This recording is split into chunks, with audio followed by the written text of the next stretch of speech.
gotowa do kontynuacji. I na kanale Zrobiono Ręcznie ULM robimy dalej razem z Leną. Więc ja tak się już spieszyłam, że zaczęłam nawet tutaj farbować tą naszą biżuterię, którą robiliśmy z masy porcelanowej. Jest wyschnięta. No i teraz zaczynamy, ale zaczęłam oglądać swoje farbki dziewczyny, się okazuje, że nie mam czerni, a chciałam czarnym. Właśnie pierwszą warstwę zrobić czarną, nie mam. Jest szara i to jest taki metalowy kolor. Teraz robię tył, pomaluję to i muszę wysuszyć, a później będziemy dekorować z przodu. Najpierw musimy ją całkowicie, tak jak widzicie, wszystko przemalować w jeden kolor ciemny, jaki Wam pasuje. Robimy to. Naturalnie pokrywam 2 razy, bo chodzi o to, żeby wszystkie te dziurki, które tutaj robiłyśmy, były uzupełnione tą ciemną farbą, więc sprawdzam jeszcze raz, żeby właśnie każdy zakątek, każde wgłębienie, każdy rowek, każda zmarszczka, każde pęknięcie było uzupełnione właśnie tą ciemną farbą. Dlatego robię to 2 razy. I teraz wyschnie mi to, sprawdzę jeszcze, uzupełnię, a na razie to wszystko idzie do wyschnięcia. No i póki odłożyłam to do wyschnięcia, to możemy się zająć karalikami. Zasada jest ta sama, wszystko musimy przemalować. Malujemy każdą część, każdy karalik, który jest przygotowany, musimy pokryć jednym kolorem, tak jak już powiedziałam, ciemniejszym, i zostawić do uschnięcia. Robimy. No i tak po kolei, tutaj już wszystkie te większe pomalowamy, teraz te małe karoliki też tak samo musimy wszystkie pofarbować w jeden ciemny kolor. Robimy.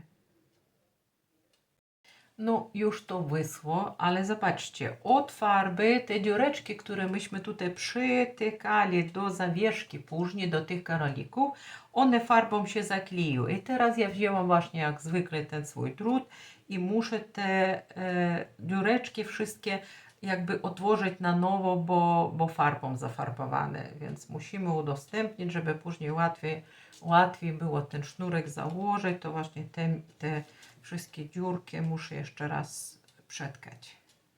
Robimy to. I teraz zobaczcie, po tylnej stronie próbuję różne kolory. Spróbowałam już żółty, spróbowałam już złoty, próbuję, maźgam, wybieram kolory, którym chcę zacieniować te swoje biżuterię. No i muszę zadecydować teraz, jaką odcienią chcę mieć. No i postanowiłam, że będzie to odcień złota, ale mam 3 odcienie różne złote. Stare, czerwone i żółte złoto.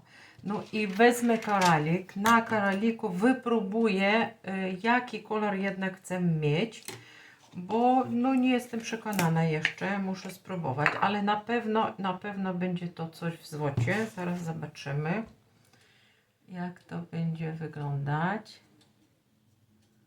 I ja tak zawsze mówię, brudzimy złotem, bo tutaj już nie możemy pomalować tak, żeby w te rowki, które w te dziureczki, te rowki, które żeśmy tutaj mieli, żeby ta farba teraz nam trafiła. To musi zostać ciemne. Natomiast sam koralik teraz pozłacamy. I zobaczę, jaka odcień złota będzie bardziej mi pasować.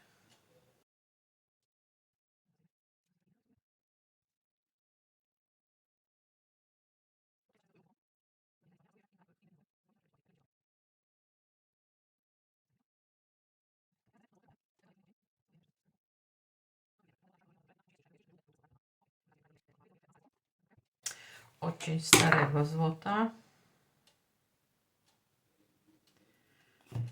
To też często stosuję, ale raczej do rzeczy w stylu vintage. Nie wiem, jak tutaj wymieść się. No, bogato, bogato. Oczywiście, to złoto jest najładniejsze i od razu ten koralik nabiera naprawdę zupełnie innego wyglądu. Mi się to najbardziej podoba. Pokażę Wam z bliska. Może widać, tak. No i no piękne. No dobra, to teraz już zadecyduję, co będę robić. To odkładamy. To nie pasuje. I teraz te dwa zaraz zadecydujemy. Jeszcze raz mi wyschnie i wtedy zobaczę, już podejmę końcową decyzję. No i teraz zacznę od koralików. Wzięłam wykałaczkę, tak łatwiej mi będzie pobrodzić, bo to pojedynczo ciężko jest robić. I teraz brudzę złotem.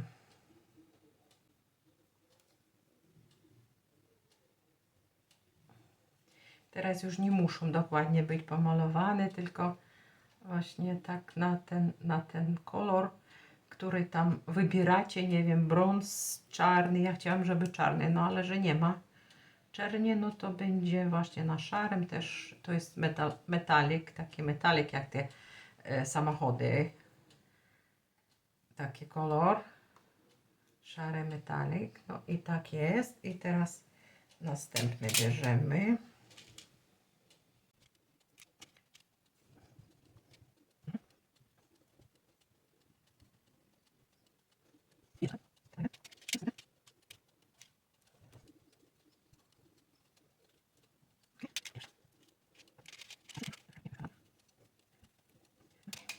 No oczywiście musimy to wysuszyć.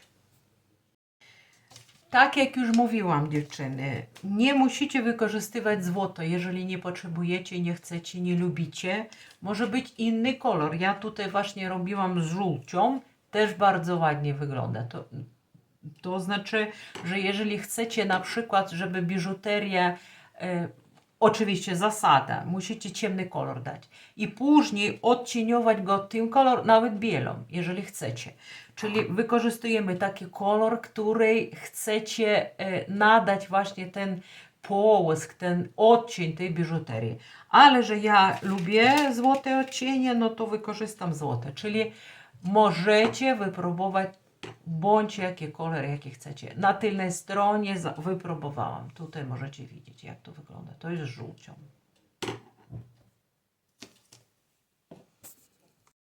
No i teraz zajmuję się tą biżuterią. Właśnie najpierw muszę kraj przejechać dookoła, bo zawsze odcień taki tego złota ładnie wygląda na końcówkach tego naszego wyrobu. Zaraz ja go cały pobrudzę, ale właśnie generalnie chcę dookoła pierwsze tutaj pomalować. Tutaj nakładamy bardziej obficie, ale samą biżuterię to już tak dotknięciem lekkim, żeby te refleksy były tylko złote. Nie chcę, żeby ona była złota, tylko została w szarości oczywiście, ale te refleksy złota, żeby były. No i zaraz tak zrobimy właśnie. I teraz pędzelek prawie suchy, czyli nie nabieramy już dużo, tylko tak go prawie suchy, żeby farby było nie za dość.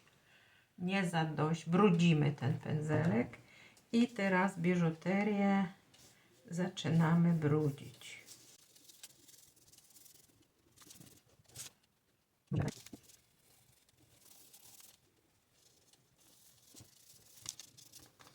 I widzicie, każda nierówność, która była na tym naszym, na tej koli, ona teraz, która wystaje, jest pokryta złotem. Natomiast wszystkie wklęknięcia, wszystkie te dziureczki zostają ciemne i to daje cały taki efekt. Kontynuujemy, robimy do efektu, który Wam odpowiada. Ponieważ ta farba jest szara, to tak trochę wygląda w tej chwili tak jak metal, metal pozłacany, jakiś stary, właśnie ta farba już złoto poschodziła w którychś miejscach i zostaje właśnie, pobłyskuje ten metalowy kolor, więc w sumie wygląda bardzo ładnie. No ale tak jak mówię, każdy robi pod siebie, więc możecie zrobić tak, jak Wam pasuje. Ja tylko pokazuję technicznie, jak można to zrobić. Tak naprawdę, tak jak mówiłam w pierwszym filmie, w pierwszej lekcji, że nie wiem jeszcze, co z tego będzie, bo pierwsze pracuję z porcelanową masą do robienia biżuterii po raz pierwszy, bo zawsze wykorzystywałam tylko glinę polimerową, ale że nie mam jeszcze tej gliny, no to postanowiłam wypróbować, no i zobaczymy, co z tego wyjdzie, bo nie wiem, sama jestem ciekawa efektu. Tak mówiłam, w stylu trochę egipskich faraonów. Ten naszyjnik u nas będzie, no ale efekt jest super. Muszę to wysuszyć, zobaczyć i później ewentualnie poprawić. No i teraz patrzcie, taki sznurek, bo dzisiaj właśnie kupiłam sznurek do biżuterii. Taki kawałeczek, nie wiem, z 15 cm. Bierzemy podwójnie. Pokażę, do czego mi jest potrzebny taki kawałek. Mamy tutaj te koraliki, te zawieszki, które robiliśmy. I teraz tak. Zakładamy, chcę te zawieszki wszystkie tutaj na przodzie do tych dziurek, które są zrobione, zawiesić. Więc wkładamy nasz sznurek do dziurki. No, mam nadzieję, że mi wejdzie, bo coś zaczyna się fiksować. Zaraz, jeszcze raz. Bez pośpiechu. O, jest. Wkładamy taki sznurek. Pętelka jest na zewnątrz. I teraz te końcówki wkładamy tutaj. Zaciągamy. Zaciągamy.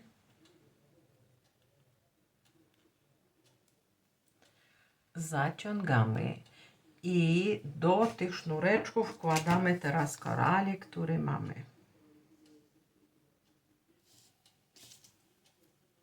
Jest.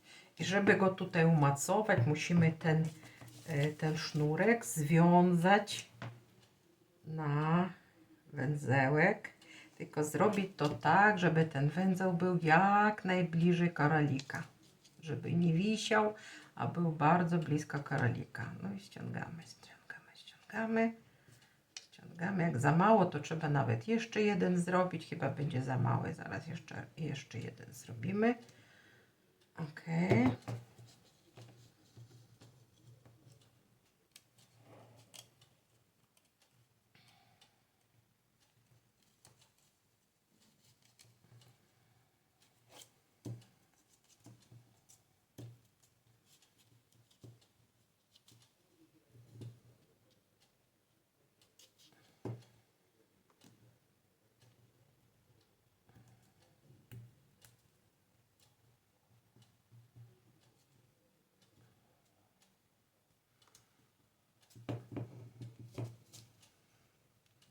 No i teraz ten koralik jest zawieszony. Jak już wszystkie tutaj przyczepię, to później poobcinam w jednej długości te sznurki, ale na razie zostawię tak, jak jest. Bo koraliki też lubią się poruszać, więc nie wiem, jak będzie wyglądać w całości. Na razie przywiążemy te wszystkie koraliki do tej naszej biżuterii, do tej koli. No i zaczynamy. Najpierw muszę naciąć tego sznurka, tak jak mówiła, po 15 cm, żeby łatwiej było związać, bo jak za krótkie zrobicie, to tego węzełka tutaj ciężko będzie zrobić. Więc ja mam 20 koralików, więc mam 20 takich sznureczków sobie uciąć. Już wszystkie koraliki przywiązane. I teraz póki jeszcze nasza biżuteria, nasz wyrób nie pokryty lakierem, bo lakierem za chwilę to zrobię, można jakikolwiek jeszcze kolor, odcień dać, jaki chcecie. Ja jednak postanowiłam, że trochę jednak zrobię inne odcienie. Wybrałam takiej koralowy, czerwono-koralowy, pomarańczowy i trochę chcę też tych kolorów tutaj dać minimalnie, minimalnie.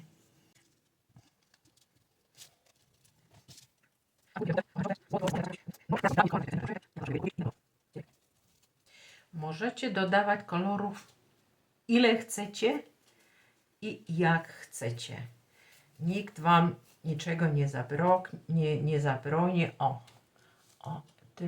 trochę inaczej to wygląda, bo to tak cały ten połysk taki złoto, ale jakoś mi brakowało tych kolorów i teraz jeszcze właśnie na te koraliki tutaj zrobię.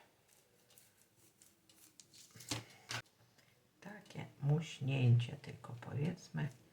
Nawet nie każdy, tylko tam gdzieś dotknie to dotknie, a gdzie nie to nie. Moim zdaniem jest wystarczająco. Te czerwienie, trochę inny odcień. Możecie wykorzystać, tak jak powiedziałam, jakie tylko chcecie, w zależności do czego. Widać te takie refleksy czerwieni. Ok.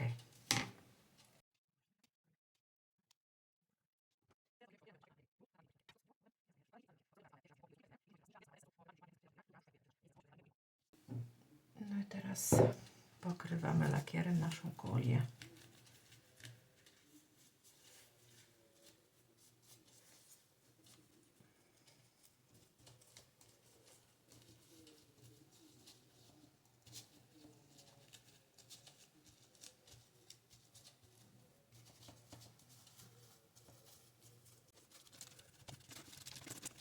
Wysuszyć i później przewrócimy na drugą stronę. I teraz z tyłu robimy to samo. Chcę Wam pokazać, pamiętacie jak na tych końcówkach robiliśmy takie wgniecenie paznokciem i tam drucikiem i takie różne rzeczy. Zobaczcie, mówiłam, że później to będzie ładnie wyglądało, tak trochę jakby czasem pobite jakieś kamienie, podstarzałe, ładnie to wygląda, właśnie dlatego nam było potrzeba ciemny kolor położyć, żeby właśnie zrobić taki koralik. Pięknie to wygląda. No i teraz co? Już wysechł lakier, 2 razy to pokryłam i teraz te właśnie tutaj końcówki odcinamy. Teraz musimy całość zrobić, sznurek dołożyć. Zaraz wybiorę sznurki do tego. Przyszykowałam tutaj sznurki. Złożyłam kilka, czarne i takie, to melanż chyba się nazywa, kiedy kolor jeden wchodzi w drugi, coś takiego. Ładnie właśnie żółty i brąz tutaj doszło. Taki sznureczek. No i teraz te sznureczki wkładamy do naszej biżuterii, zawieszamy.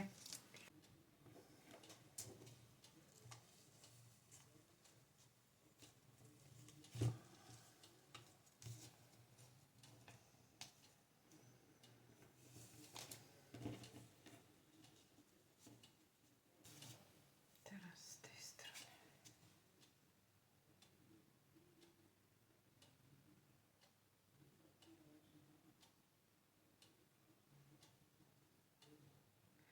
Pamiętacie, Wam mówiłam, że kiedy robimy te koraliki, to muszą dziury być na tyle duże, żeby później te grubsze sznurki włożyć, więc po to było zrobić ten koralik z grubszą dziurką, żeby łatwiej nam weszło na te sznureczki. I teraz zrobimy tutaj węzełek, żeby to się nie ruszało. Wszystkie wszystkie razem.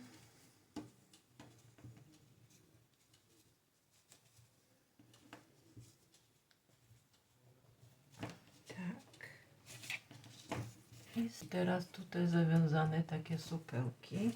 Teraz zobaczcie, te wszystkie sznurki. Biorę też kawałek sznurek, który będzie później pętelką do zamykania. Długości jakie chcecie, to już dostosujecie do swoich potrzeb. Składacie to tutaj razem na samym końcu i musimy teraz to wszystko związać.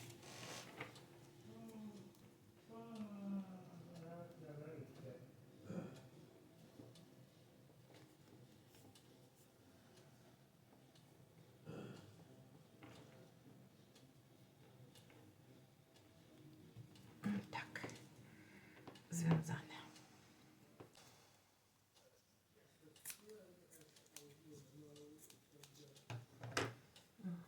Zrobimy to jeszcze raz.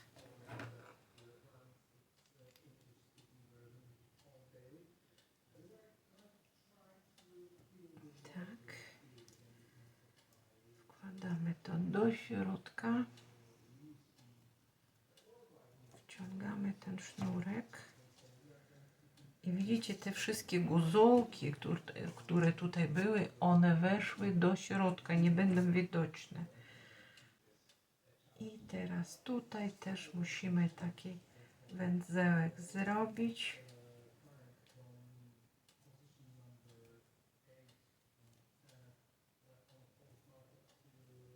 Ok.